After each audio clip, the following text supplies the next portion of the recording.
Beth, thank you so much for joining me here today on June the 8th of 2021. We're really grateful that you've made some time to come and sit with us and reflect on your time at Griffith University and your involvement with our institution. We've got lots of questions to get through, but please feel free to tell stories, to respond in any way that you feel like you'd like to, in terms of the interview and us recording, this oral history. Feel free to not answer any of the questions as well if you feel like you just want to move on and that you would like to keep moving through. And then there's a couple of questions at the end.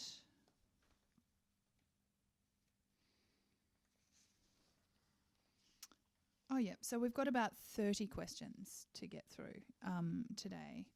So we're just really interested in terms of painting a picture of that time at the university at that time and this the history of this collection, as well as the institution itself, which underwent quite a lot of change during your time here.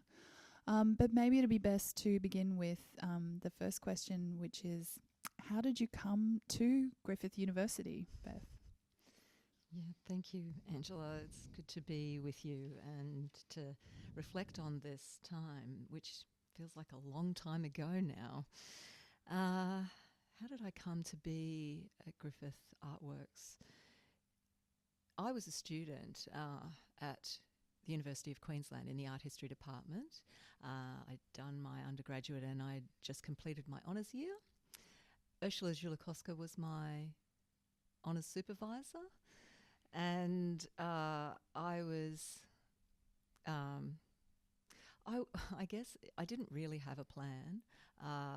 I thought that I might do a PhD, but yeah, Ursula introduced me to Griffith Artworks. They needed someone to help catalogue the collection, and so I was employed initially on a casual basis to come in.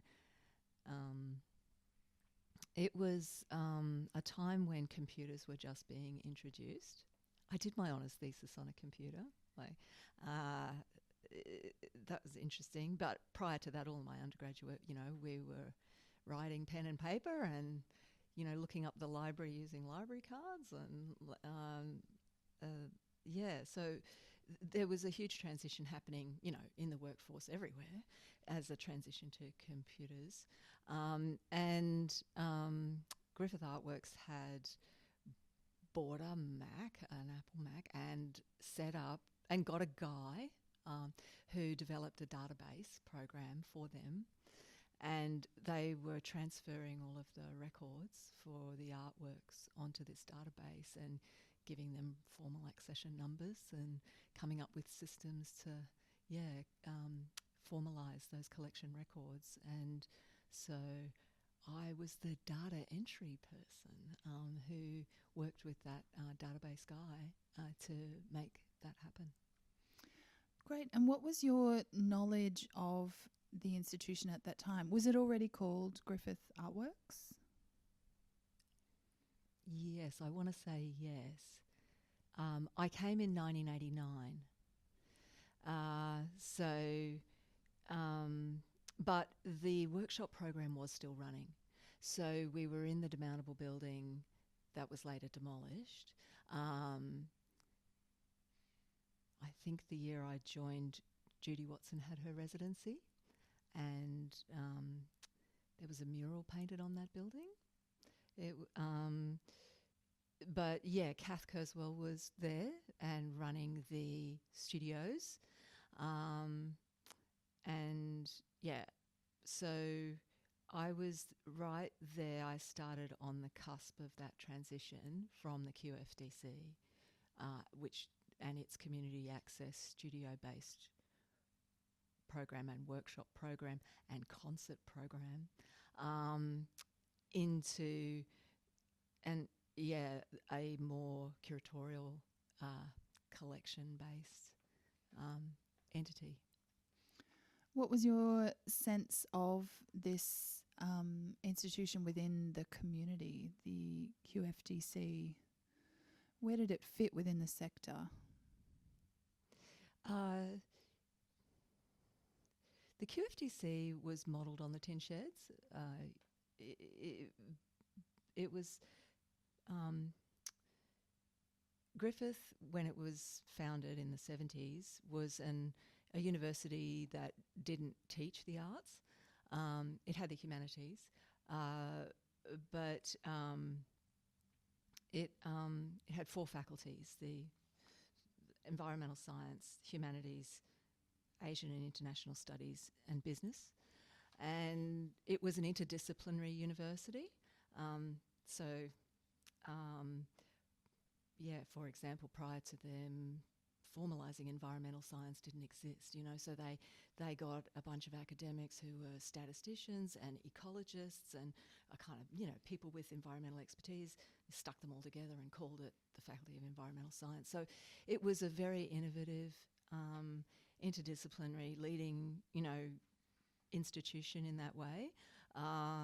And in their kind of, enlightened thinking, they thought that that arts were an important part of education, all education, and that they needed an art component in a non-art university. And so the QFDC was started to give students the opportunity to experience art and art making, and so that was the basis of that. But interestingly, I guess when you look at Brisbane generally, there was also a lot of, for example, one of the studios that was very busy was the screen printing studio and the poster making, and that was very closely associated with the student union movement. And so students were in there printing their T-shirts and their posters for their rallies, and the social, issues of the day. There was a lot of culture around that.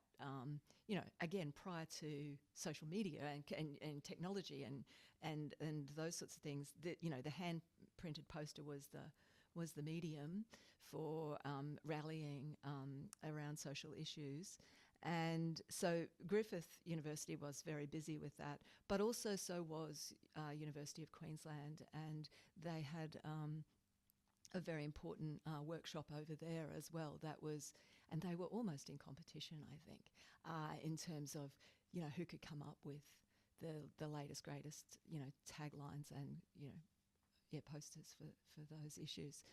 But the other studios were sort of equally busy in some ways. The etching and litho studio, doing a more fine art practice, and the photography and film and video editing suite was very busy. And so these were being accessed not just by students, but also by the wider community and the art world. So there was a lovely mix, I guess, of usage going on there. And you'd come across from University of Queensland doing an art history degree, perhaps a much more formal kind of traditional academic background. Can you talk a little bit about where your career or your vision was sitting at that point? Yeah, it was a formal background in some way, I guess. But Ursula Zhulakowska was a very interesting academic, and she did teach a subject called postmodernism, and she also encouraged students to, write about advertising and write about feminism and write about film. I did my honours thesis on film, which was weird, really, but it was coming from a feminist perspective, and it was just what I was interested in at the time. And so yeah, she was an important person to me, and then I think that attitude of mine gelled very well with Griffith Artworks and that kind of issues-based collection that they were busy with. Yeah, yeah. So can you talk a bit about this curatorial position? Was this the first time they'd appointed a curator? Yeah, so I guess I was a cataloguer for a couple of years, or the curator's position started in 1993 as a full-time position, and prior to that I was part-time.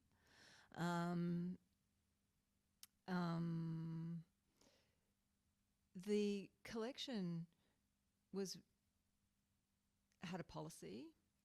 It was governed by this policy that was written by Colin Crisp, an academic in the humanities, and it was a very important document. It framed the reasons around why a university would have an art collection in a very intelligent way. I was inspired by it, and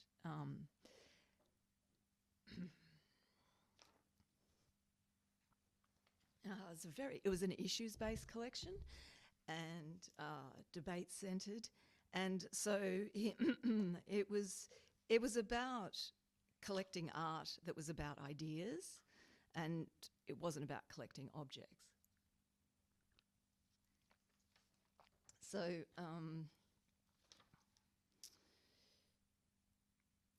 so my job, when I was cataloguing the art collection, I was also tasked with writing commentaries for all of the artworks. And in reference to this debate-centred policy and this sort of intellectual framework that we had,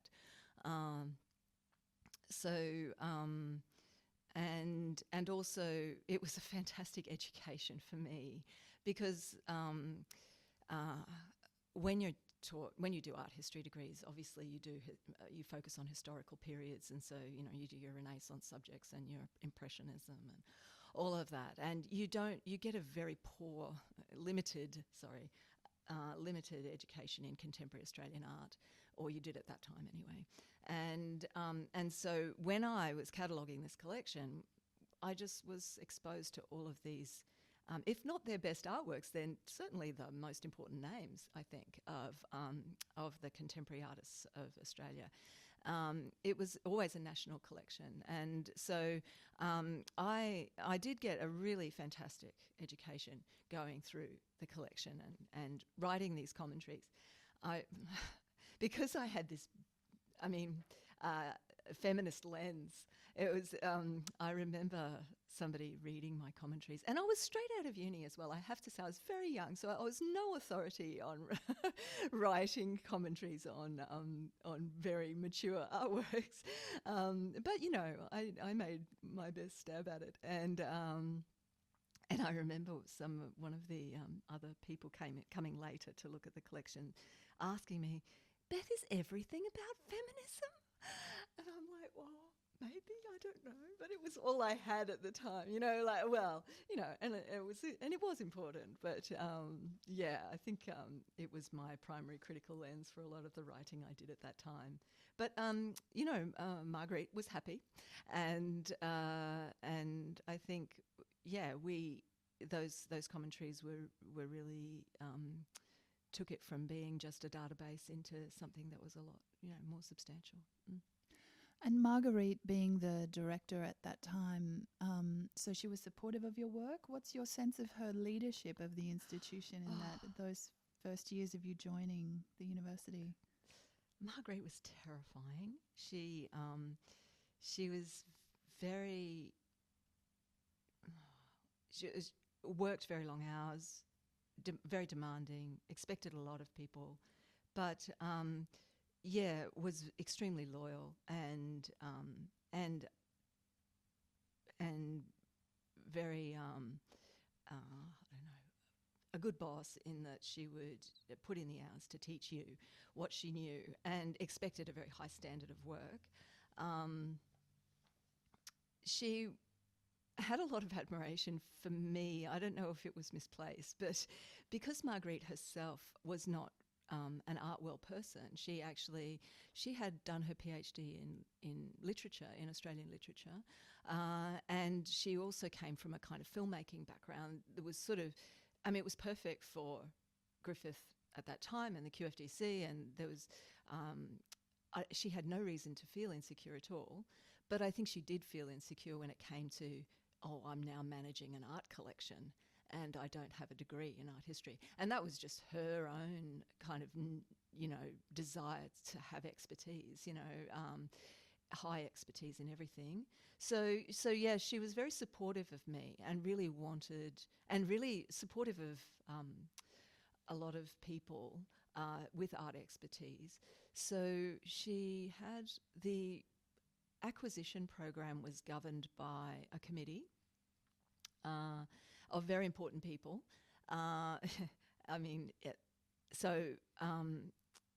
Sarah Follins was on that committee. Ursula Zhulakovska was on that committee. Jay Younger, Colin Crisp from the humanities. So external experts as well as internal academics, and these were like important roundtable discussions happening about why we would acquire an artwork, and why it was important to the day, to the university, to the context, to the art form itself.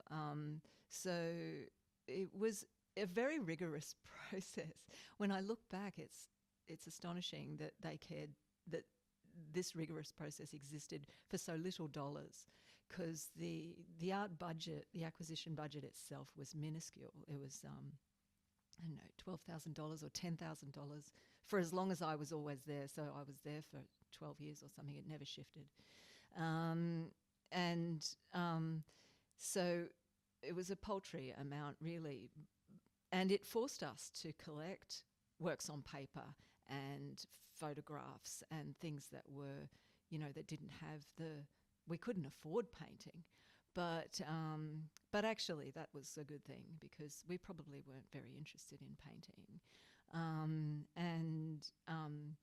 We were more interested in these intermedia debates, these interdisciplinary practices, and these social debate issues that were going on around identity and so on. So that was the way in which we were busy, and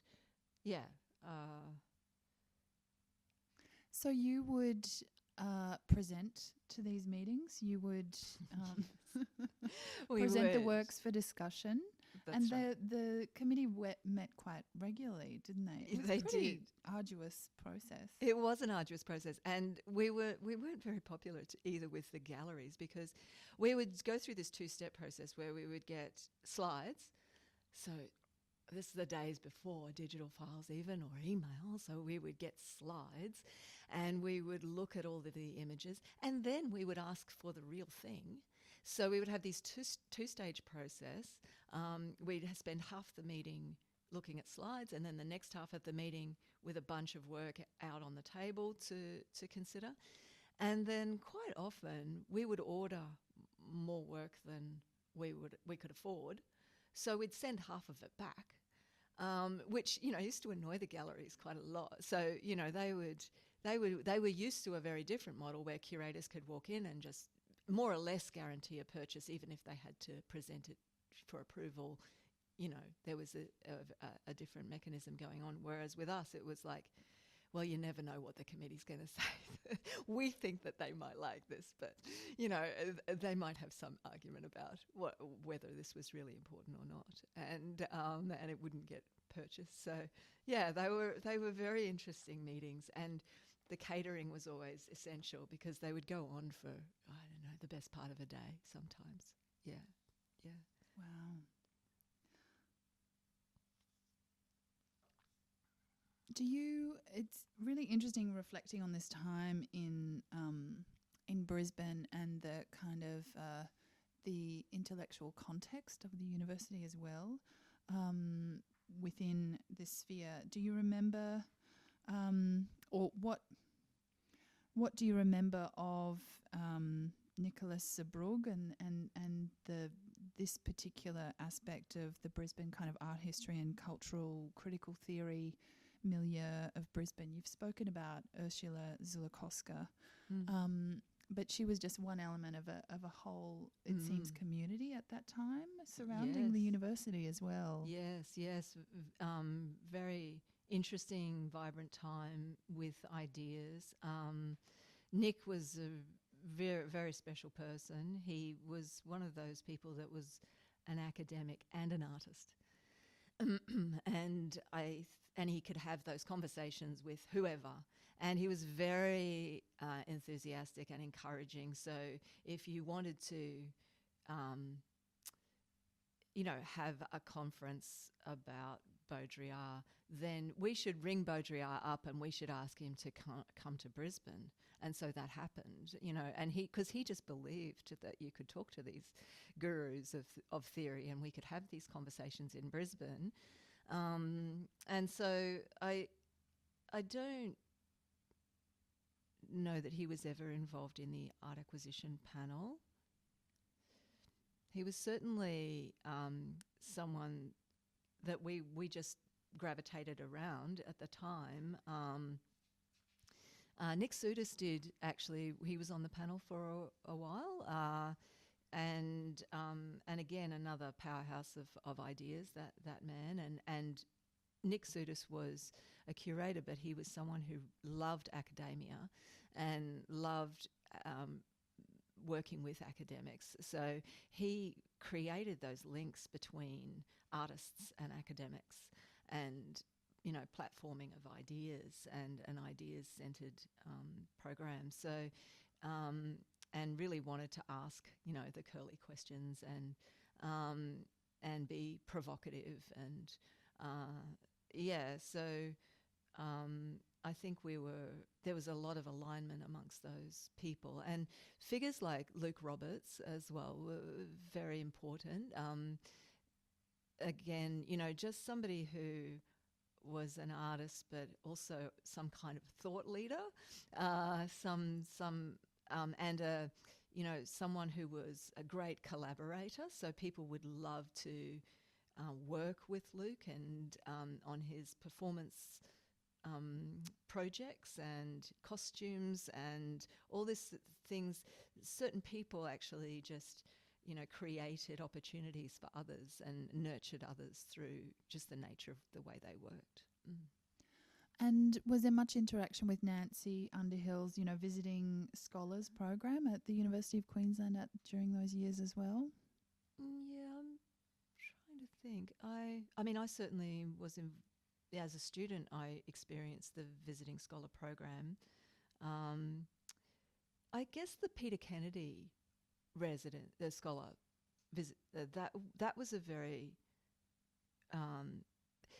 because sometimes Nancy would get academics who were not artists. Obviously, I loved my visiting scholar program, and I've forgotten the academic who drove it, but it was about 19th century landscape, so it didn't have to be about contemporary art or anything like that. But yeah, the Peter Kennedy one was quite interesting because he was a contemporary artist. He had founded the first Australian artist-in-residence space, artist-run space in Hibadress in Sydney. And so that's what his visiting scholar thing was about. It was about the history of artist-run spaces. So, and then the other thing that the art history department had, which I think was very important, they had this, and they maybe, I don't know how long it lasted, but they had this brownie point system where if you wanted to pass your semester, it didn't matter what marks you got, you still had to get a number of brownie points. And you got these brownie points by going to Art World events. So they would tell the class oh, there's an opening on on Friday night, and it's worth a brownie point if you show up. Or there's a talk at the gallery on Saturday, it's worth a brownie point if you turn up. And so you'd have to accumulate, I think, 5 brownie points a semester or something like that. But it forced the students to interact with the art world, and, made us go to, and they could, and Ursula made the brownie points at things like John Mills National, and that space, and very interesting spaces, and so we little sort of cosseted art history students doing our medieval art subjects or whatever were going to these very interesting, then exposed to that very interesting side of contemporary art, and it was a very cool period of time in Brisbane for experimental art, and I saw my first performance artwork at John Mills National. I think it was Hiram Toe, and blew my mind. And I think that all became part of why Griffith was doing what it was doing, why we were collecting the art that we were collecting. It sort of all made sense to me, and in a very kind of avant-garde way. Yeah. Now, I wanted to ask you a little bit about your knowledge of the background to the name Griffith Artworks, because it's such a curious name for an institution, and there's a certain kind of point being made in terms of that name. It was changed in around 1987-88 following a review of the QFDC, and Margaret Bonin has said that it was selected by a relatively new VC and others while she was away on maternity leave in 1987. Do you have any recollections of that time or the way that it was spoken about? So it was before my time. I started in 89. But my understanding is the new VC...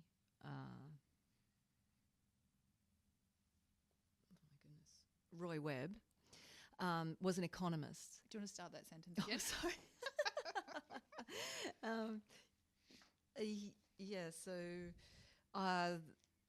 The new VC, Roy Webb, was an economist, and he was deliberately, I think, brought in to Griffith to change its culture in some ways, to undertake cost cutting.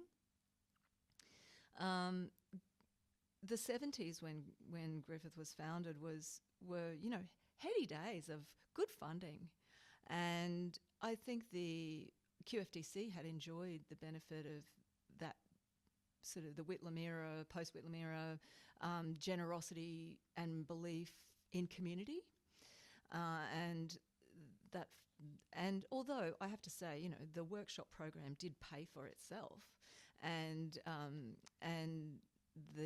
it did get some subsidised support from the Queensland government though as well. We did get funding that way, and we also got some support, I think, from the Student Union as well, for the workshops and studios, or for the studio program, I think, and for the concert program, because we ran a lunchtime concert program, which was also very interesting, which had sound artists, and one of the first residencies I experienced was with Warren Burt, the sound artist. Anyway, I'm off track, but sorry. So the name change, I believe, was selected by Roy Webb to mark that shift, that Griffith Artworks, or the QFDC, was no longer about studios, and because the Queensland Film and Drama Centre was an inappropriate name in his view, and we would no longer run studios and workshops, and we would look after the art collection. So it was about artworks, and it's as literal as that. I think it's as blatant and as pointed as that. It was really telling us that we were different now, and then the funding for those facilities dried up, and that And eventually the spaces too. that's right. Yeah. Yep. Yep. Do you think it had any relationship to the kind of other institutions around Brisbane at that time? I know that the Art Workers Alliance had been established in 1986. Was there any interesting interaction with that organisation? Well, Margaret and John Stafford were good friends, I believe. Well, Lindy Johnson was was John Stafford's partner, was in the Queensland Art Workers Alliance. But it was interesting, I guess. Marguerite was on the board of the first Arts Queensland when it was established by the Labor government. So that would have been in the early 90s. And John Stafford was in Arts Queensland by that stage. So there was obviously there's close connections, but I can't, really say that Griffith Artworks worked with the Queensland Art Workers Alliance or anything like that. They were certainly aware of each other. So you're coming on as part of this shift to a more focused on the collection of the university, and there's some incredible acquisitions in those early years and when you first joined the university. Two that I'd like to see your recollections of Tracy Moffat's Something More and Gordon Bennett's Aboriginal Australian Notes on Perception. From that amazing Notes on Perception series in 1989. Both of those works were acquired in 89. Can you tell us what prompted these purchases and what the energy was around these acquisitions? They are standout acquisitions. I'm not sure if... And they did stand out at the time, I think, too. I think we were interested in their relationship to the acquisition policy, obviously. So we saw them as very debate-centred works, very intellectual works that were questioning Australian identity, that were talking about Aboriginality in very interesting, innovative ways. That's what we were interested in. That's what we wanted.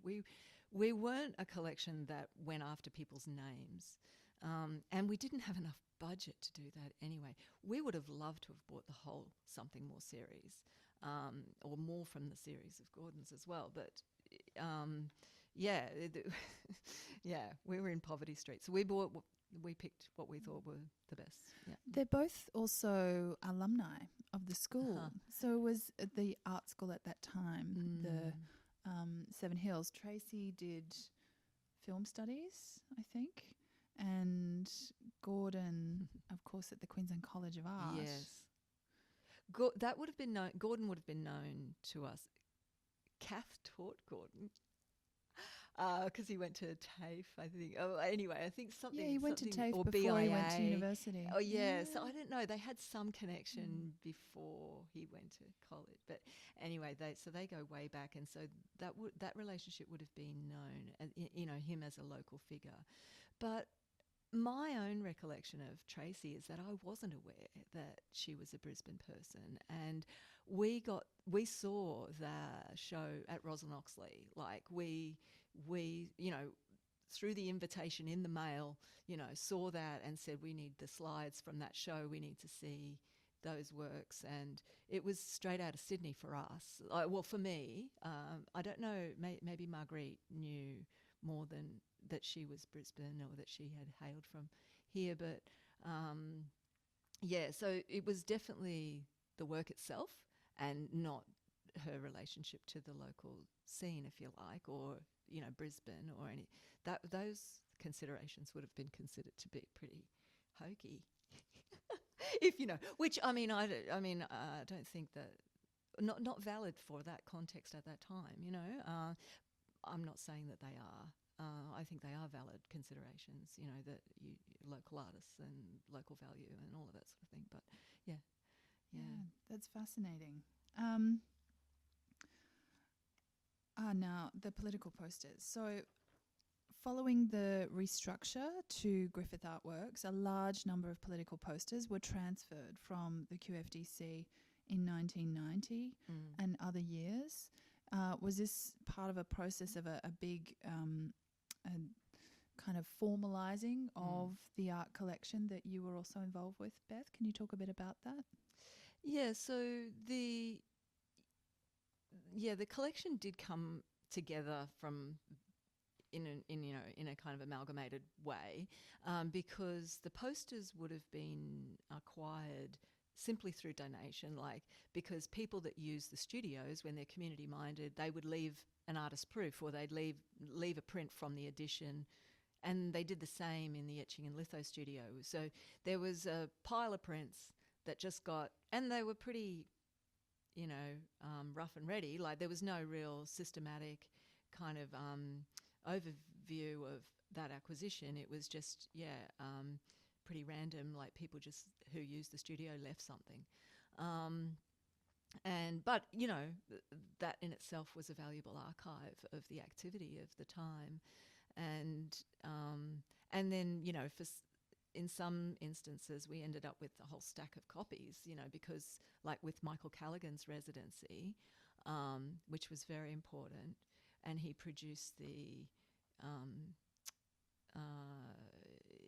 if the FUCK, whatever, the star poster of his, the very famous poster. We ended up with a whole stack of those because he produced them. He was artist in residence, and he produced them for the campus. And when he put that poster up across campus overnight, it was promptly taken down the next day because it was considered to be so provocative or whatever. That's the if the unemployed are dull bludgers, what the F for the idle rich. What the F for the idle rich. Yeah, that's right. Yep. Great poster. Yeah. Key, iconic within Australian poster making history. Yeah, and then Michael Callaghan, he started his practice here, and then went down to found Redback Graphics. So he's always thought of as being Redback Graphics, but he was Redback Posters here first, and so it was a really interesting place. Yeah.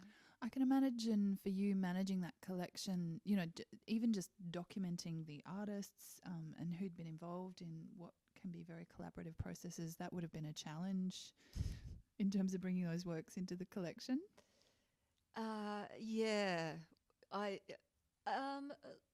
Claire Williamson wrote a thesis on the posters.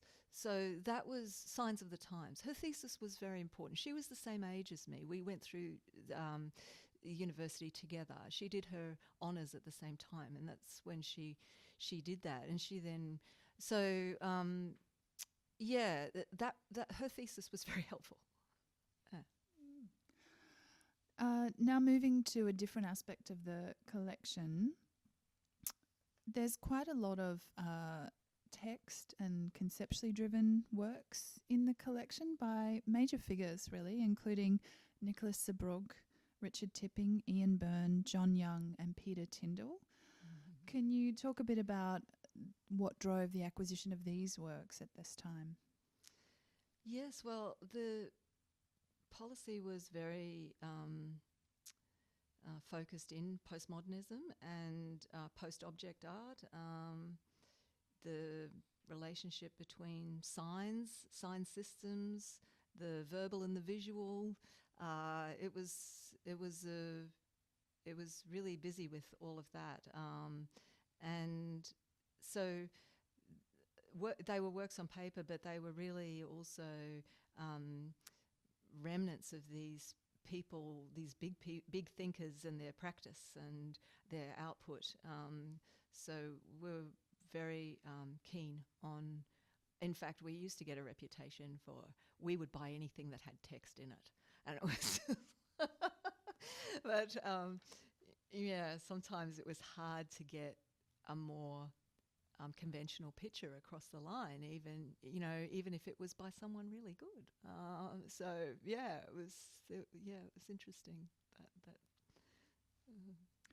Now, in 1993, a few years after you'd started working for Griffith Artworks, the creative workshop program winds up, and then there's a collection audit and a 5-year conservation program commences. Can you talk a bit about this kind of pivot? Was there an increase in funding or attention towards artworks? No, there wasn't, unfortunately. It's interesting. I think Kath Kurzweil became the collection manager. She, from running the workshops and studio programs, and having a background as a technician, she then became this collection manager and is self-taught in a lot of respects, in all respects actually, so self-taught in terms of collection management, conservation, registration, and did a fantastic job of that. Took her research very, very seriously, and is an outstanding professional. And I owe so much of my art education or collection management education to her.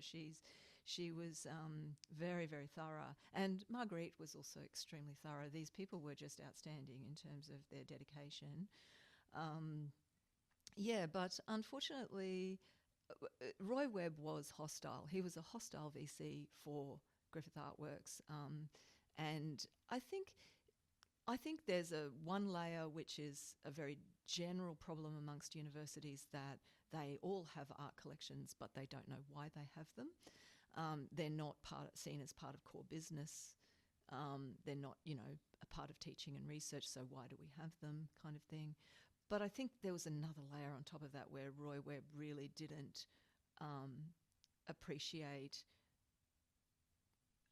the humanities generally, and really,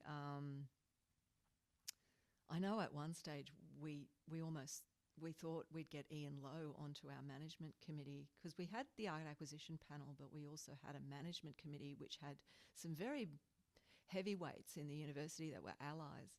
And we threatened to get Ian Lowe on it, and that, the VC wouldn't have it. But, because that was the sort of, they were the sort of people that did want us and could understand us. Max Standage from science was a great ally, and because having someone outside the humanities who really did support us and was a pro VC and he was just absolutely essential to our survival. But yeah, I think we really had our work cut out for us in terms of survival, and we just undertook that conservation and collection audit because that was our job now, and we wanted to do it properly, and they should be aware of, the university needed to be aware of the asset they had and how much it required for its care.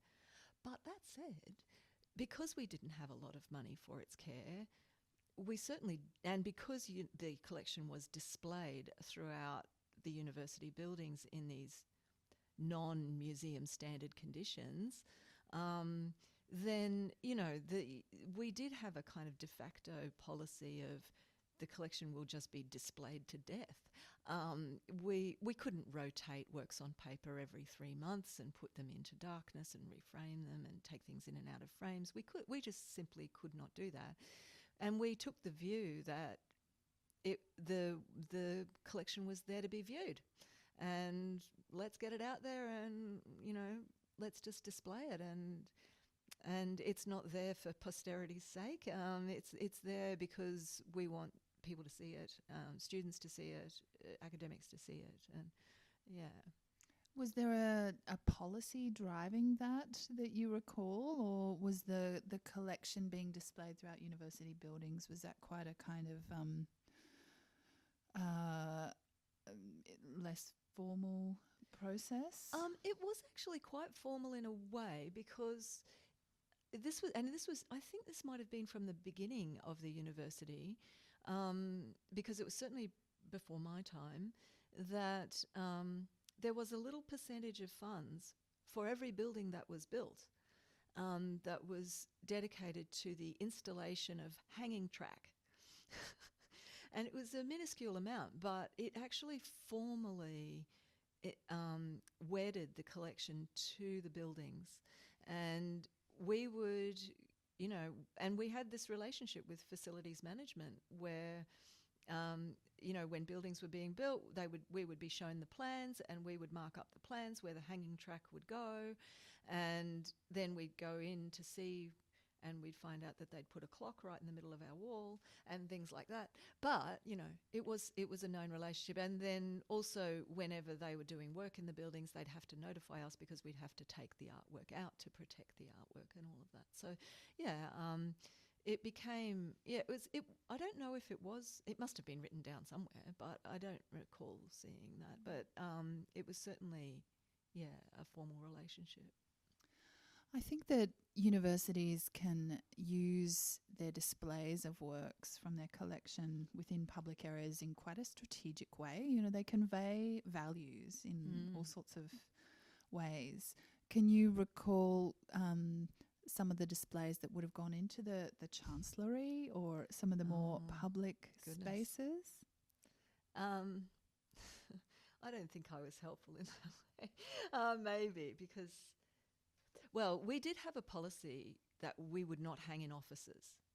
And this is actually contrary to a lot of universities where primarily the art collection is seen to be something that you can offer to deans and, pro vice chancellors and so on, the hierarchy as something they get when they get their own office. They also get an artwork, and you're supposed to do that. But we refused to do that. And the only offices that we were then forced to hang in, of course, was the Vice-Chancellery and the Pro-Vice-Chancellor's offices.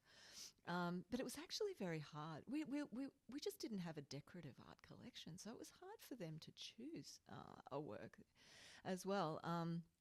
And I do recall one year that I did hang the Juan de Villa's up in the Vice-Chancellery. I think I did it deliberately, but it was, not very well received. But he did put up with it, though. He didn't make me take it down.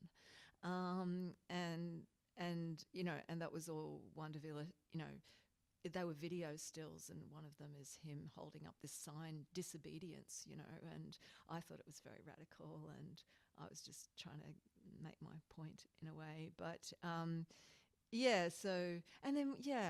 of course universities just get, of course you would have this ongoing, but one of the huge things we had to do is pick a cover for the Christmas card every year, and the amount of work that went into that was just painful.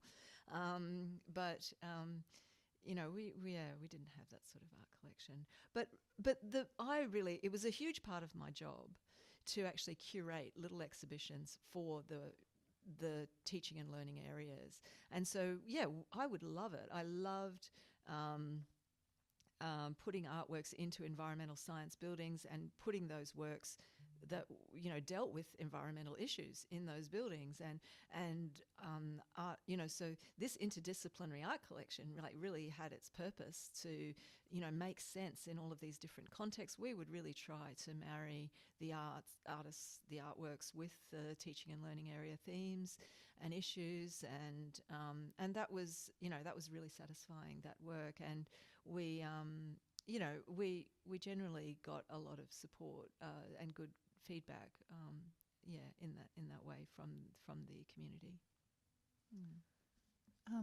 We're going to shift now to the new media and video focus of the collection, because it's so important. But I just thought I'd quickly ask Michael if you had any kind of, we might leave the governance and those bigger institutional issues here, unless you had a few questions while we're on that track. Just in respect of the on-campus exhibition program, particularly the influence of the Cultural Gifts program coming on stream and the university at that stage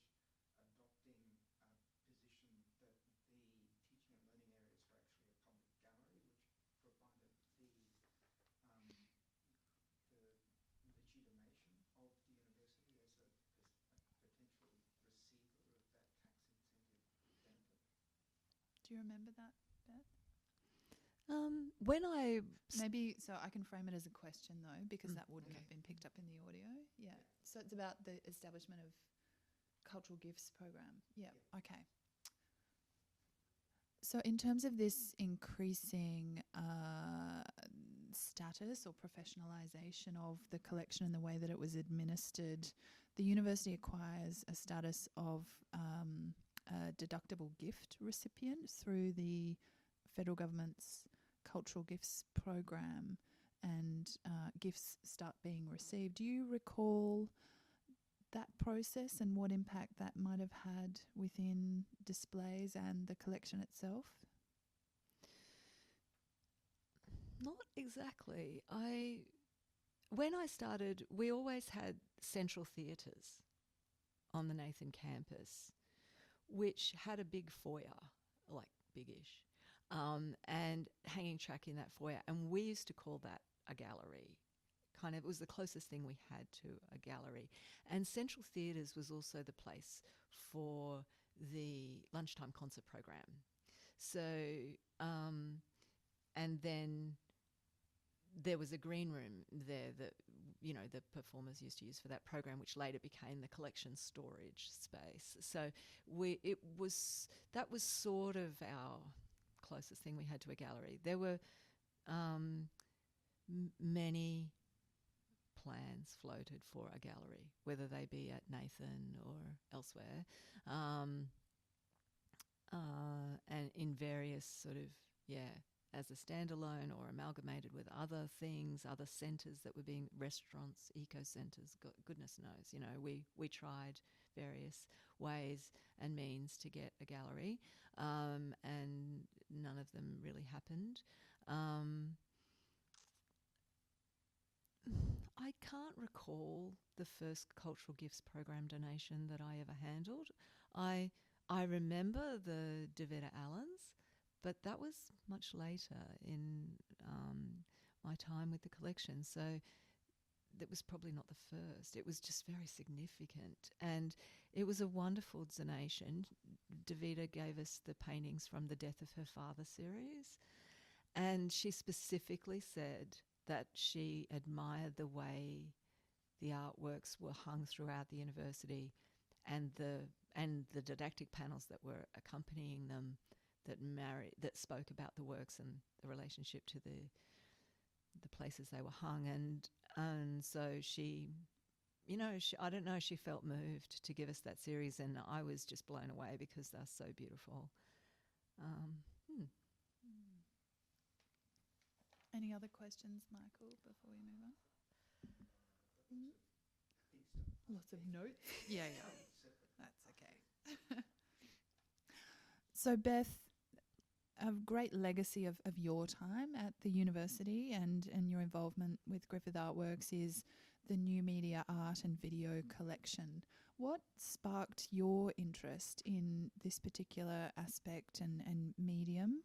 Was it related to the film studies program that was happening in the School of Humanities, or, you know, studios and workshops, campus cinema, the Film Society, or trends in general practice? For me, it was art. It was not about.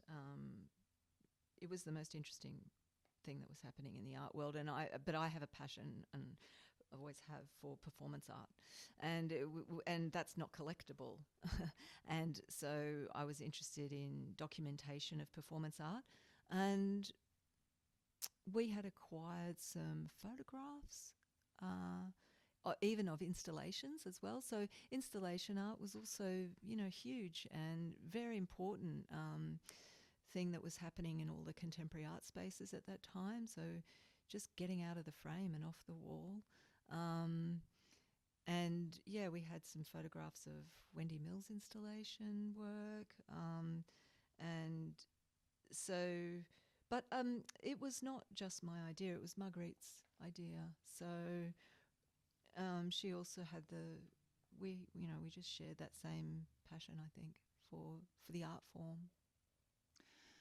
And so there's quite a lot of activity happening around 1993, 94.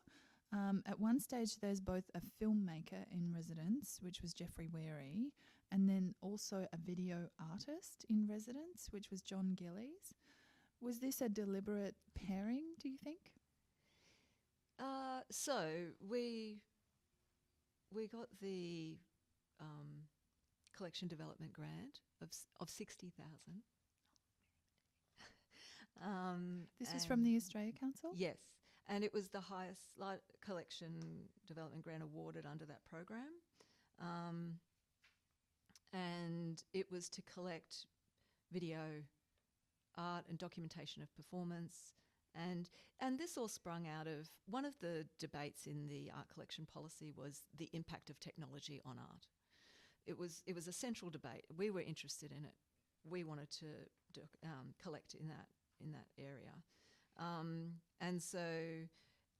Another of the debates was the transition from the original to the multiple. So anything that was reproducible, and that was all to do with technology as well, obviously. So these reproducible media and so I think collecting video art was innovative. No one was doing it. When we first started collecting video art, the way you did it was you bought a VHS tape for you couldn't pay more than like a couple of $100 for a VHS tape because it wouldn't last. So you weren't actually buying anything that was proper in a way. So that was when we then developed the acquisition reproduction rights agreement, which allowed us to acquire a master of the work and then a reproducible license with the artist to make as many viewing copies as we needed for the purposes of education and display. So that allowed us to have that archival master. And so we were excited about that. We were breaking new ground nationally. It was a leading thing we were doing with our meagre money. And then we also got to go back into the history of the art form with that collection development grant. But that also tied into our own history because like the first artist in residence at Griffith Artworks was a video maker. David Perry. Thank you, David Perry. And his artwork is that very beautiful little video of a kettle boiling in the etching and litho studio. And so a sort of humble animated still life, if you like, quite painterly, really. So, you know, we felt that we had a right to this history. We had a claim to the very early days of that media. And so the people who helped us to, you know, acquire works, John Gillies was a big help. He was a teacher in video at that time, and as well as an artist himself, and so he had great advice for us about what we should be collecting, who we should be talking to, and then Jeff Weary was, he was just another big name in that field, and we were talking to him too. The residencies came about through Australia Council grants or grants from anywhere we could. And so, as you say, Jeff Weary's grant came from the Australian Film Commission? Yeah, that's right. So if we thought we had a shot at getting some money from somewhere to do a project, then we'd have a crack at that. And innovation was the name of the game, right?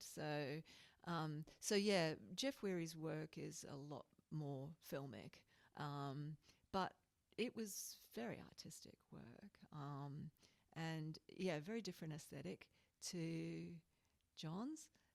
But yeah, I guess it was just a coincidence in some ways that they were on at the same, or in the same year, not at the same time. But we were just busy talking to them and working with them.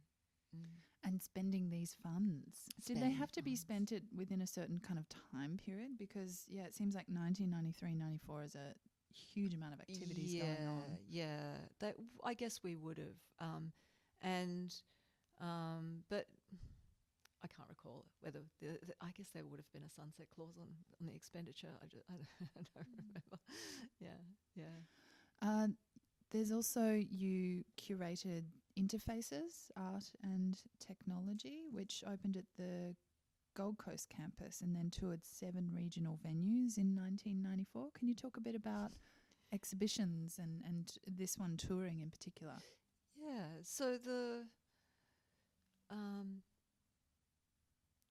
the exhibition had video work in it, but it also had digital works on paper. So, and, there was just a hunger for art and technology shows at that time.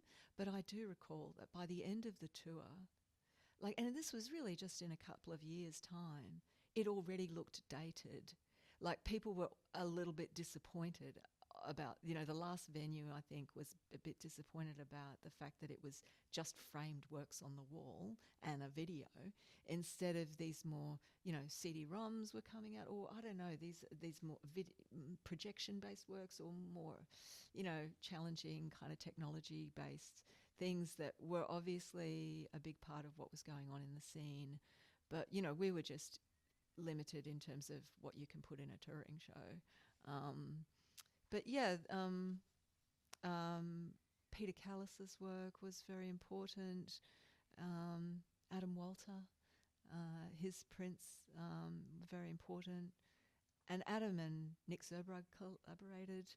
So yeah, the very nice sort of local scene works, as well as the national perspective, which was, really good to achieve. Was that show also shown in Brisbane, Interfaces? Was it shown at the City Gallery as well, possibly? I don't know. Do you recall, Michael? I don't think so. So just at the Gold Coast and then 7 regional venues. That's so interesting, isn't it? Yeah. Yeah. It's always hard to get shown in Brisbane. The other thing about the videos, which was really meaningful to us, was that although we couldn't show them across the campuses on the walls in our little, we could have them in the library, and they could make them available for borrowing by students. And so to us, they were a really valuable addition in that way, because they were accessible. They could be, not just part of an art collection database, but part of the library database. And yeah, we were excited about trying to promote the videos into those teaching programs, I guess, and making them available to lecturers and students. And we also had a couple of screenings at State Library in their theaterette as well, of when we acquired them.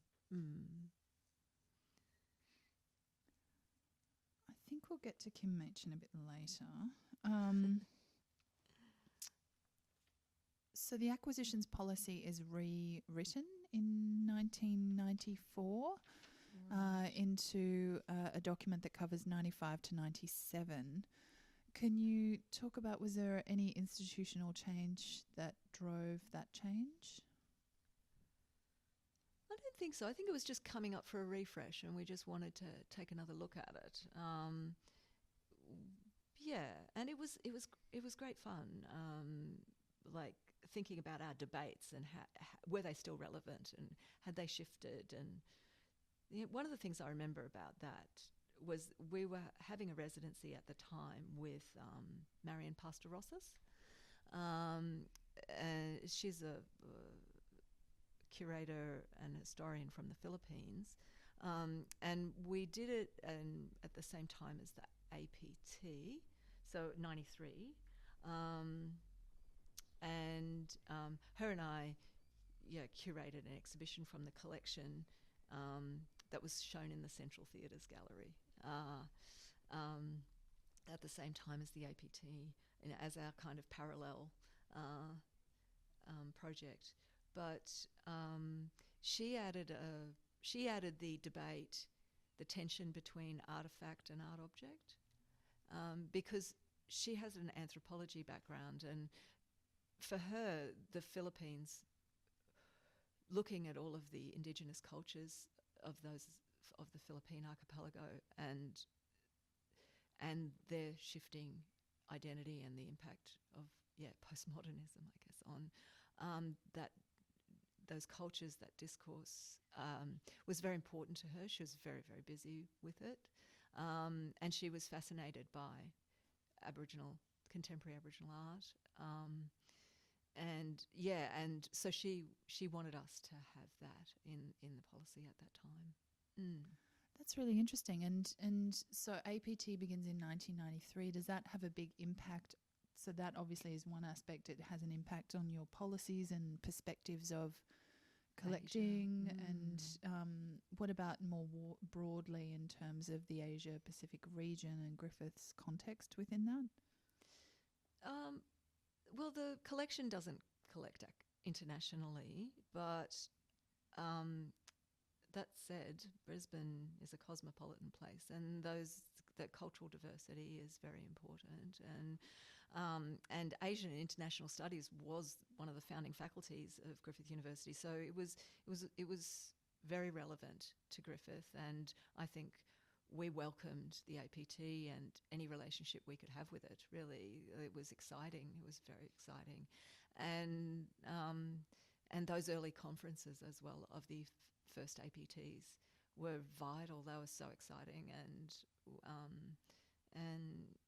and the influx of artists, to Brisbane was really extraordinary. So seems like it would be natural that they would then feed into the residency program with artworks. Well, that's how right. did that work? So I think, I don't know how Marion's residency. I mean, I think maybe the gallery gave us that. The Queensland Art Gallery gave us that connection to do or Marguerite had a conversation with someone to make that happen. But certainly in '96 with Ellen Bow, her residency was directly facilitated by APT, Rana Davenport. She recommended Ellen to us, and then Ellen was given a work, allowed to show her work in the APT. So it was a true partnership, and that was a really wonderful residency. And then through Ellen, Griffith Artworks forged a relationship with Ellen's Videotage, Ellen's organisation in Hong Kong, and then we had a couple of projects that were curatorial exchanges between our organisations. So while we didn't collect video art internationally, we did want to show it. We wanted to show our collection over there, and we showed some of their collection here. So we did the joint curating of Sick and Dizzy for the APT in '99. Part of the ancillary program of that APT, not their core program, I don't think. But it was shown at the Queensland Art Gallery though in the video screening. But by 1998, the residency program as such at Artworks is kind of wound up. Do you think that relates to the amalgamation with QCA, and then it becomes more that the College of Art continues that relationship? So it was not deliberately wound up.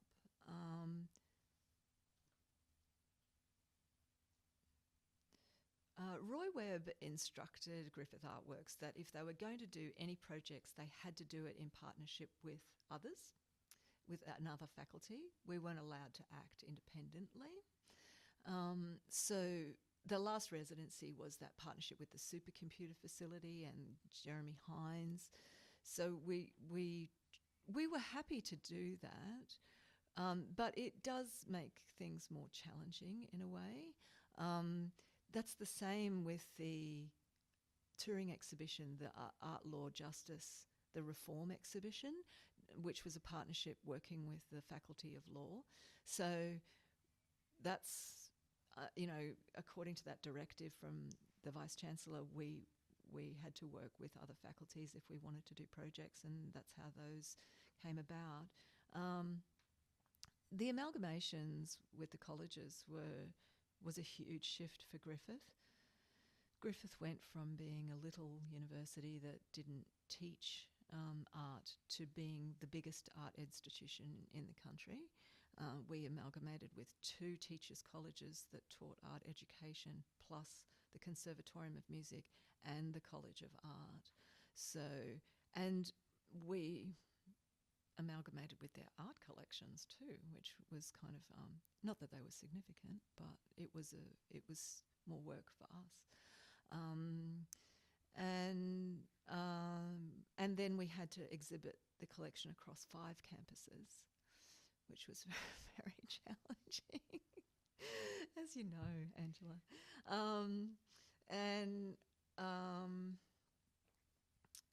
So I think maybe that's why the residencies might have wound up, because we got exhausted. We had our hands full. Sorry, with trying to manage those amalgamations and work out who we were, and then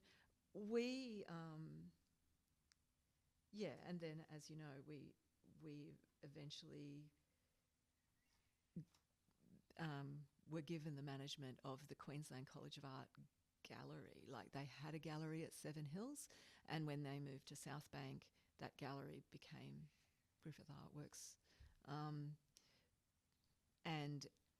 And also Griffith Artworks stopped being centrally funded and started to be funded through the College of Art. So we got a new parent organisation, and that was a huge political shift.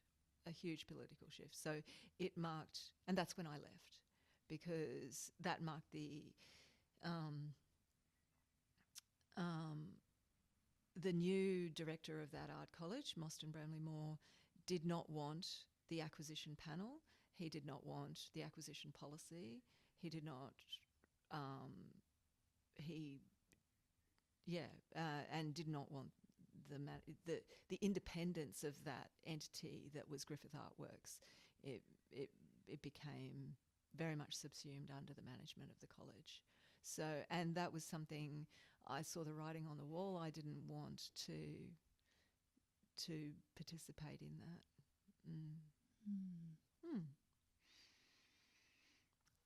So we've gone forward a few years there, but that's really great to have that kind of context. I can see how challenging that would have been as a whole new brand and group of professionals kind of move in, but professionals from a very different kind of corner of the sector. Yeah, very interesting. But maybe we could return a little bit in terms of now, notes indicate that the Artworks received a Regional Arts Development Funding Grant in 1991 to examine galleries in regional Queensland and northern New South Wales to feed into defining its own gallery needs, which were later developed in 94 into a 2-stage project to develop art storage first and then a gallery. So would that have been the prompting of the Central Theatre's green room storage space and issues like that? 91, that's very early, isn't it? It must have been. But maybe that reflects back to your comments that you were saying that there was always a swirling discussion about an eventual gallery space. Well, yeah,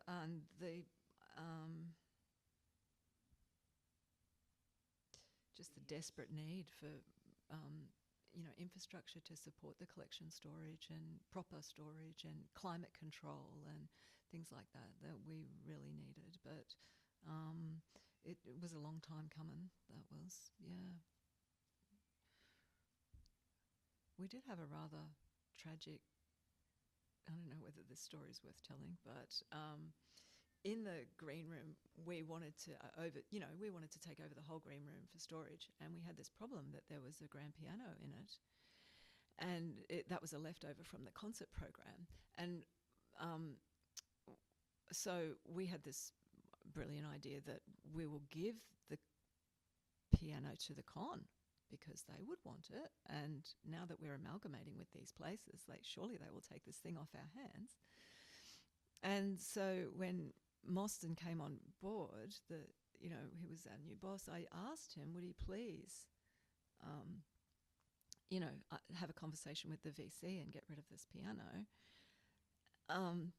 And Mostyn instead had a conversation with the VC, which enabled, Mostyn was living on the Nathan campus at the time, and he got a conversation with the VC which enabled his wife to get access to that piano in the green room.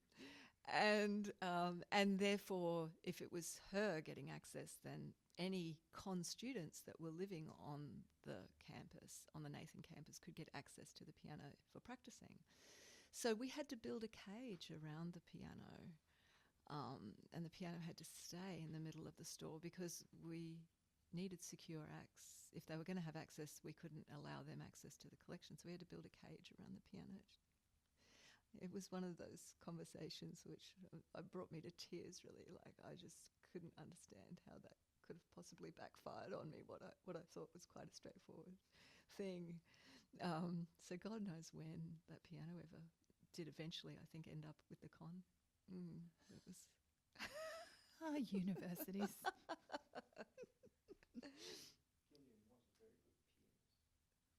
Probably is still.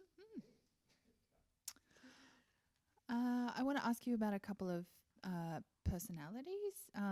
Kim Machin and Media Arts Asia Pacific, perhaps relating to our conversation about the APT and Yes. contemporary Asian and Pacific art.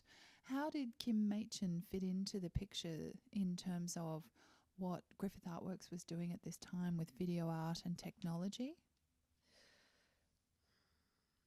Kim Machin had already curated Art Rage, which was artists producing video artworks for television broadcast during Rage, the music program on the ABC on Friday and Saturday nights. And it was a coup. We just thought, how did you do that, Kim? How did you get contemporary artists' work shown on television, on mainstream television? And so, Kim Machin was godlike to me. And she was very entrepreneurial in that way, prepared to have conversations with anyone. And so we acquired Art Rage because it was so groundbreaking and very significant for video art and video artists at that time. And she went on to do a couple of further series of Art Rage with the ABC.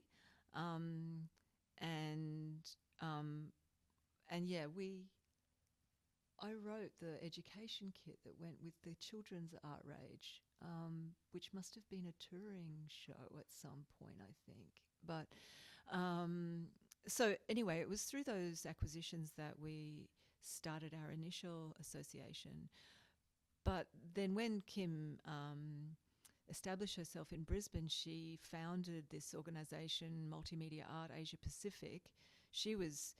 And that was, I guess, directly thinking about the APT, the context of the APT, how she could play in her space in relation to that scene, and then the need, I guess, in Queensland for an organisation that was dedicated to digital media art. And so, you've got ACME in Melbourne and the ANAT, in Deluxe, Adelaide, yeah. Deluxe in Sydney. That's right. So, it was really what did Brisbane have? So she saw that gap and managed to get funding from Arts Queensland and then Australia Council as well to actually run an organisation.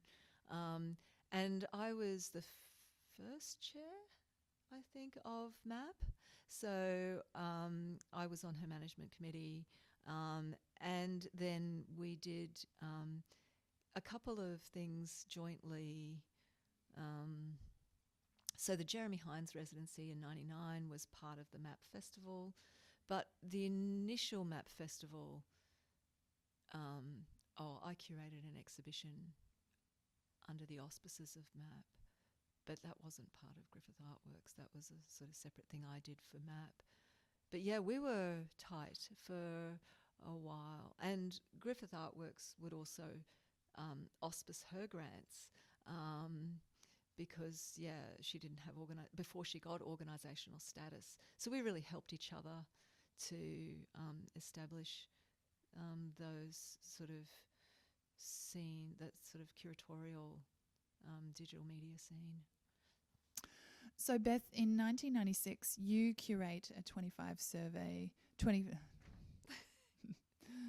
So, Beth, in 1996, you curate an exhibition out of the collection, a 25-year survey called Recollection at the Brisbane City Gallery. Can you tell us a bit about the genesis of that project and also some of the works and the tenor of the show itself?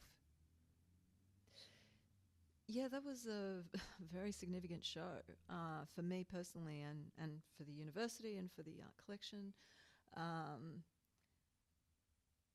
Barbara Tuckerman was the director at that time. So Marguerite would have been on leave long-term leave at that stage. And so I was all alone, really, with doing that. I mean, it was fine. It was great. It was great fun, and I had Kath, of course. But we showcased. It was a best of show, really. But we did have a really big wall that was just plastered with posters because the posters were so important to the collection, I felt. That we wanted to really showcase the breadth of the collection as well as the really stunning prime pieces in it as well. So the photography was a real standout, and those huge pieces by Julie Rapp, and Robin Stacey, and the feminist photography in the collection is awesome, and it was just beautiful to see that, statement at that time. I think the show really was important. I mean, sorry, that's a really lame word. But it did set us apart as a collection, I think, from other collections. It really, showed what we'd been busy with. It also included 2 performances by Barbara Campbell and Luke Roberts. Can you talk a bit about those inclusions?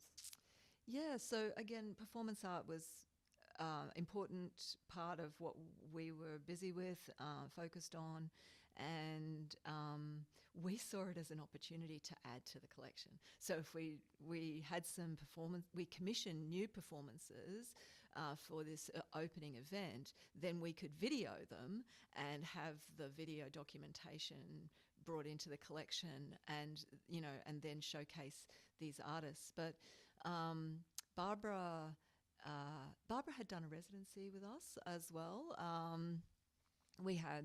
And Barbara was from Brisbane way back, was involved in founding the IMA in the early days. So she was a very important figure for Brisbane, and she decided to reenact an early performance piece of hers, and she got Peter Anderson to do the work with her, which was really gorgeous. Peter being a very important person in Brisbane as well. And so it was a lovely gesture for the 25th anniversary. Like we were really trying to celebrate, the collection over the 25 years, what was important over that historical period. And so the other performance by Luke Roberts is sort of self-explanatory, him being such an iconic Brisbane performance artist figure. And great acquisitions, at the same time.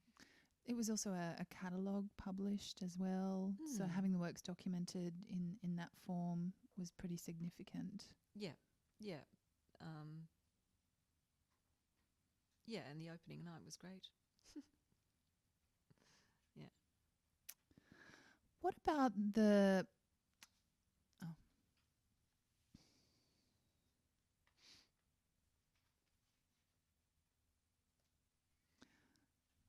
So our campuses of Griffith University many of our campuses feature public artworks and outdoor sculptures. Can you tell me if you were involved in any of those projects, Beth? Yes, sure. Well, the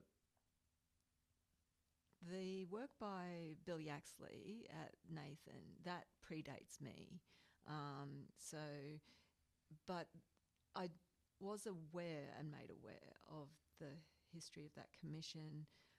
It was quite controversial, the selection, and the art committee had chosen a different work, and the VC came in and overrode the decision and chose the Bill Yaxley.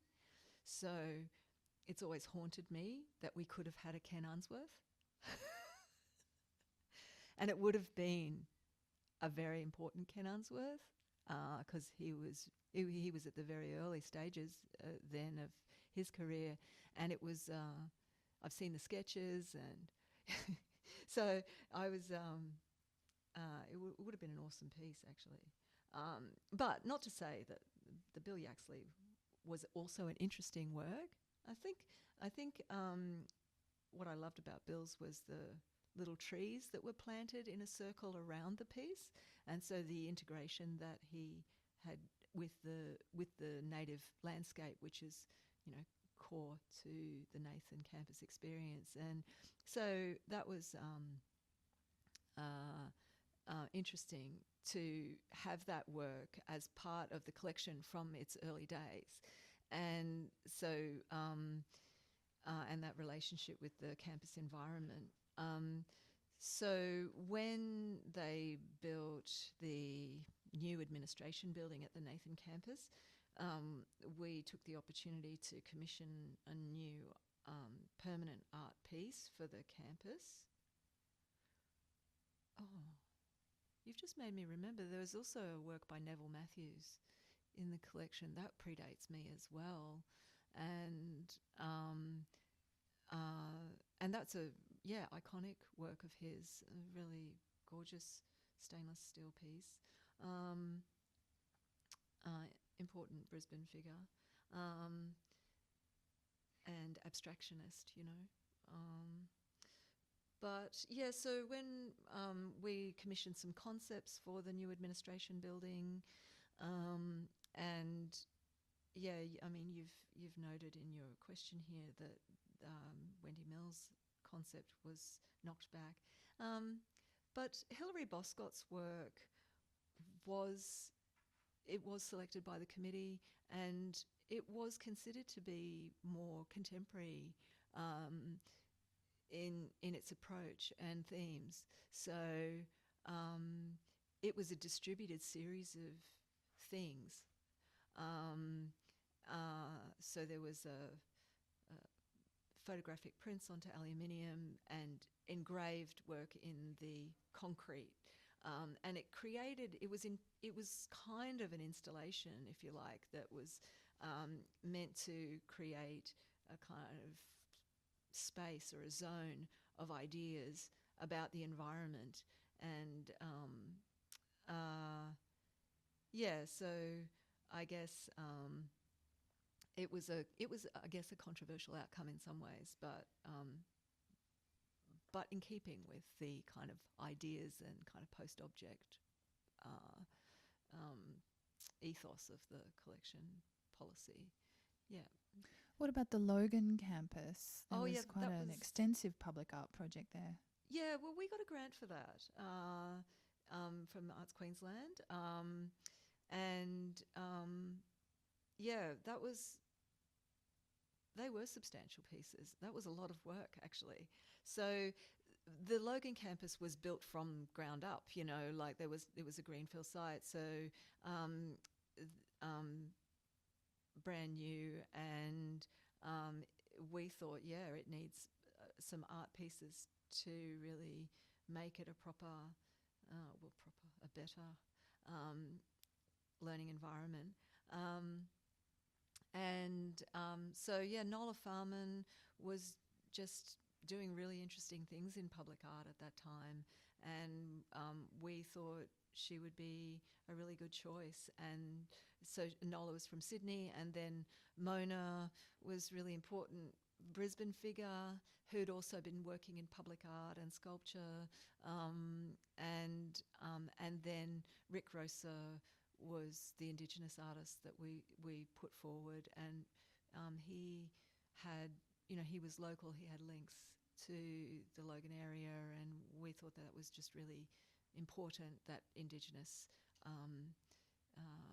relationship to place be expressed and celebrated. And he made a great work based on learning circles. So Nola's piece involved a wind turbine, a tree. So 3 tree trunks made of twisted brick columns, and then one with a tree form on the top with anemometer cups, which are used for measuring wind speed. And so the wind turbine drove, it was wind driven, the piece. And that was all about, sustainability, new energy, environmental science, the environment as being a key issue of the day, and continues to be. We did have nightmares about anemometer cups, coming off in high wind speeds and killing people and becoming projectiles. And so, the health and safety was a really big learning curve around the, working in permanent and built materials and things, for everyone, working with engineers and all of that, which is, something I do a lot now. Which then informed your later practice, really. That's right. Yeah. I got pretty excited working with that. But, and also, I guess, for me, I'd never... I jumped from Griffith into working into public art because even though it had always been an aim of ours to get a gallery, it was still never a priority in a way, because we wanted one of the core aims of the art policy was the connection between art and everyday life, and integrating art into the environment of the university, and these sort of integrated approaches of art in the environment. And so, for me, it was a logical jump into public art rather than go into the gallery world. But the university does eventually build a gallery. It does. On the South Bank campus in 2001. Do you have any recollections as to the institution, the construction of that space, and also starting to devise the programming that might occur within it? Yeah, the gallery, given all of the collecting we'd done in video and new media, we were determined that this gallery would be able to show that work, that type of work. So we were all about the PowerPoints and, the cable traps and dip traps and so on, and trying to get good infrastructure in that. But just generally, I guess, what the whole art world had seen was a real shift from for galleries from being, wall-based, display-based environments to these more theatrical, theatre-like spaces, environmental installations that people, immersive environments, and these more experiential kind of exhibitions. And that's only continued to grow, that sort of emphasis. And unfortunately, like a lot of gallery budgets didn't increase with this increased expectation from audiences. But that was where we had the idea that the whole ceiling could just be a grid, and it didn't have to be a white ceiling. It could be a black ceiling like a theatre, and it could have all the gear up the top that you could use, more flexibly. And we really wanted a flexible space. And the other thing that we were kind of investigated was the use of sound in galleries, which is really, increasing again in terms of its audience expectation, but is so not ideal because galleries are very echoey spaces. And so that is the reason why we don't have parallel walls in your gallery, because the sound tends to just bounce between parallel walls. So having a slight angle on the outer walls helps acoustically, with that environment. But it's still full of hard surfaces. I mean, the best thing you can do for sound is put a carpet on the floor, but unfortunately, that would just be awful. So we didn't do that, of course. But yeah, those sorts of considerations, Kath put a lot of time into that research, and so we were very much involved in designing the gallery at South Bank. But I wasn't very involved in programming it. It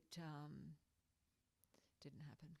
Yeah, so you departed by the time that Tim Morell came on board and curated the collection exhibition Other Views. But you do return as guest curator in 2005 to curate Zootopia, Posters from the Urban Jungle, in conjunction with the State Library of Queensland. Was that very much a return to looking at those collection strengths that you'd had developed in your time here? It was something I was asked to do. I probably wouldn't. It wasn't an initiative of mine, and I probably didn't. Wouldn't have been a priority for me. It wasn't something I approached them with. But I think Simon wanted. Was it Simon at that stage, or it was Craig Douglas as well? I was working with. So yeah, I think it was Craig that wanted to use the collection as a teaching tool. So, and he just thought I would be a good person to help him do that. And then the State Library had a bunch of posters, so they wanted to utilise their collection as well. And it was a way of, I guess, exploring those relationships that exist in that new environment at South Bank. So you've now got your cultural precinct as your neighbour, and how do you work with them?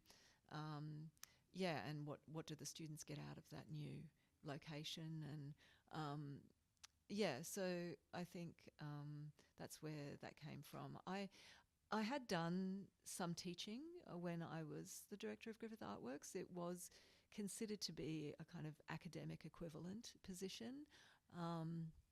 And so I gave guest lectures in various humanities subjects, and I supervised some honours students at the college. So I did have links with the teaching staff. Yep.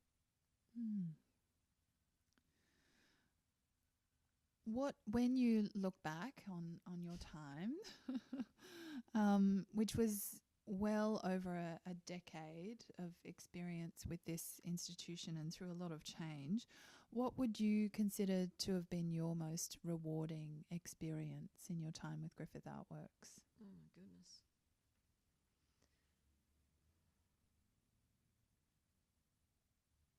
I think the most rewarding would have to be the videos, like having that opportunity to talk to people that were right there in the beginning, early days of video art, and then collecting those works and, encouraging people to get stuff out from under their bed and getting it archived. And, that was very exciting work, and it felt very important and curatorially. And I think, I just felt like very lucky to get that grant, and we were in the right place at the right time to do that work. And and because of the connections that it brought and the conversations that were had, it was very rewarding for that reason. Yeah.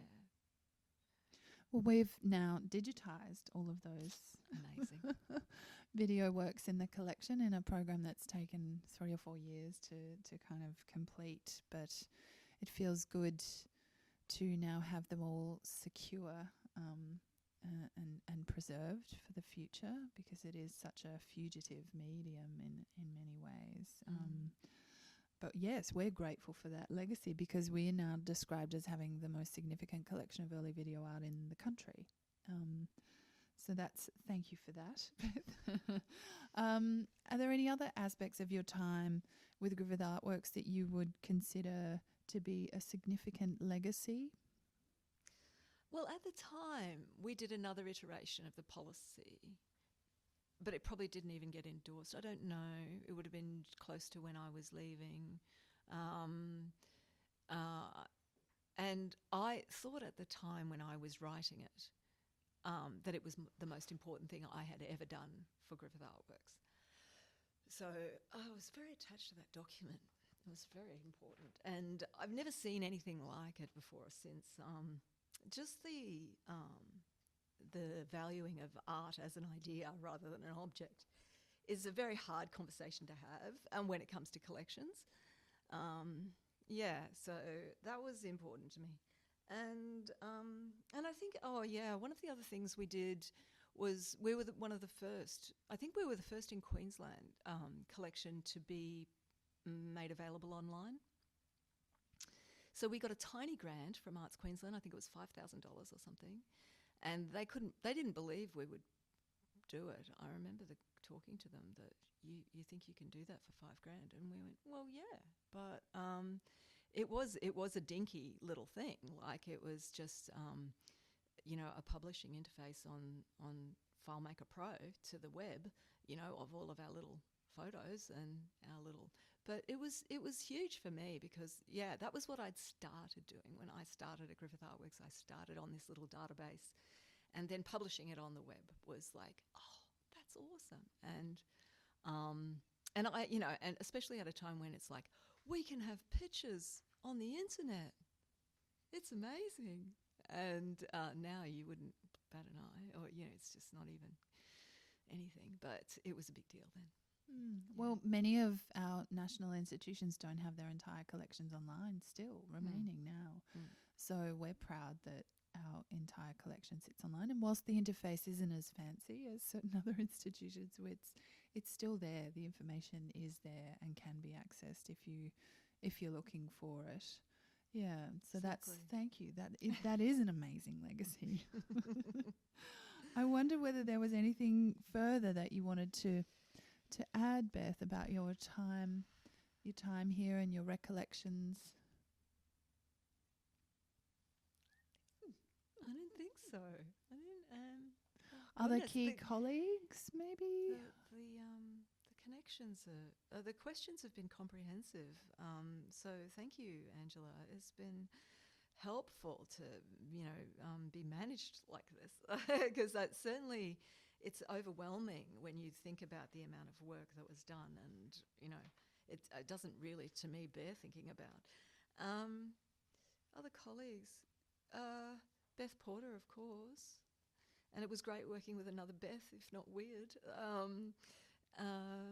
She was just fantastic as our administrator, and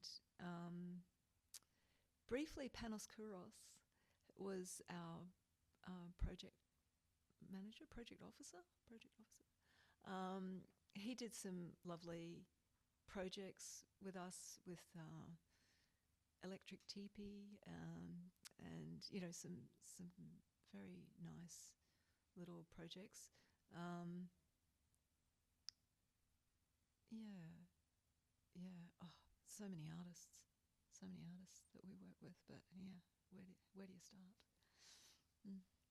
Well, thank you. Thanks so much for joining us, Beth, and giving us these insights into this institution, which, well, we've renamed ourselves Griffith University Art Museum. What are your thoughts on the renaming of the institution to becoming an art museum? Look, I think it's natural progression in terms of that increased professionalisation and specialisation and recognition of the expertise that's involved in caring for a collection and having a substantial collection. So look, I welcome that. I guess it's a little bit now you're just like everyone else. But that's okay. That's totally fine. Griffith Artworks probably just had its period, Yeah. Which leads me to ask, what was your sense of the University Art Museum network? Some of the University Art Museums throughout Australia have been around in terms of collections indeed, but also gallery spaces and different kinds of programming and residency activities. Did you have much of a sense of a network at that time? Well, CalMac started when I was at Griffith Artworks. So that's the Council of Australian University Art Museums, whatever. I'm not getting the full acronym there. But they were important. Do you mean UAMA? Oh, yes. So it was called CalMac, but I don't know. CAUMAC. Council of Australian University Museums. Yes, so maybe they were museums and art galleries or something. Museums and collections, maybe. Yeah. Anyway, so it's shifted. But that was vital. A lot of the issues that we faced at Griffith, and I'm sure still face, are common to a lot of universities. As I was saying before, they all have art collections, and most of them don't know why. The universities are struggling for the same reasons. But I do think that universities do provide a very special platform within the art museum environment, like different to regional galleries, different to our state galleries, different to the National Gallery, and so on. They're a particular platform, and they can take more risks. They can be more ideas based. They can be more intellectual for for what the university affords them. That environment affords them. So, they can lead the art form practice, the exhibition practice in many ways, and we did get support from that group, and it was welcomed by us. Yeah, definitely. Do you remember particular institutions that were helpful at that time? I mean, I think Flinders University Art Museum also has quite an interesting video and more conceptually based collection. Do you remember those networks? Yes, they also... Is that where Lee Hobber is? Oh, no, he's in Tasmania. Because he invited me to write an essay for his video art show that he curated. There was,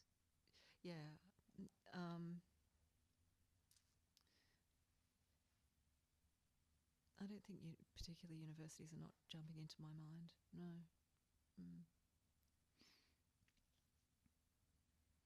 And much of an interaction with University of Queensland's collecting or the art museum itself, rather than the teaching faculty? Not really. I mean, I guess, maybe we defined ourselves in opposition in a sense, because I always regarded their collection as a very good painting collection, like very predominantly about painting. And I mean, I guess because I studied with Nancy and knew the collection at that time, and she was, shopping for the collection, like she was acquiring the works and showing. So I saw the works that she was acquiring. So, when I moved to Griffith, it was just so different. It was, it was very different. And so I think in some ways it was in opposition, perhaps, that we defined ourselves. I'm not sure, but I mean, not to say that they just had more bucks. They could buy the paintings, and good work. No problem there. But yeah, interesting difference. Yeah. What about QUT? I mean, they themselves opened a gallery on the city campus. Yeah. What was the interaction like with QUT, who late 90s, early 2000s also opened a university art museum space, repurposing their Chancellery building in the city campus, Gardens Point? Yeah. I don't know that we actually directly did much with them. QUT in university terms were always considered the competition. I mean, because Griffith wasn't a sandstone university, we didn't compete with UQ, so we competed with, QUT and QUT. Yeah, so in marketing, university speak. But I mean, the art world doesn't really. We're more colleagues in the arts than competitors, so I don't think there was really any of that much going on. But so Stephen Rainbird was a QUT, and I think he had done maybe a little bit of early work pre-me on the collection at Griffith. But yeah, because it's such a small handful of people at that time, we sort of all knew each other, I guess. But yeah, no direct. I guess we're all just growing up at the same time, making campuses, building buildings, building galleries at the same time, because Brisbane was doing that, yeah. It's often in the last few minutes of an interview where, you just get such interesting content by the end. No. As we just did in terms of the interaction with other universities and QUT and UQ, that's all just fascinating.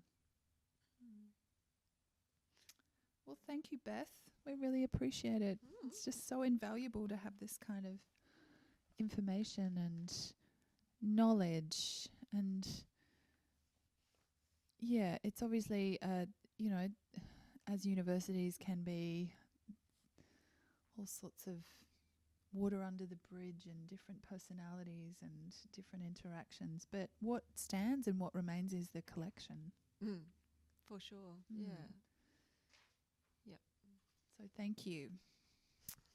That's my pleasure, Angela. Thanks for having me.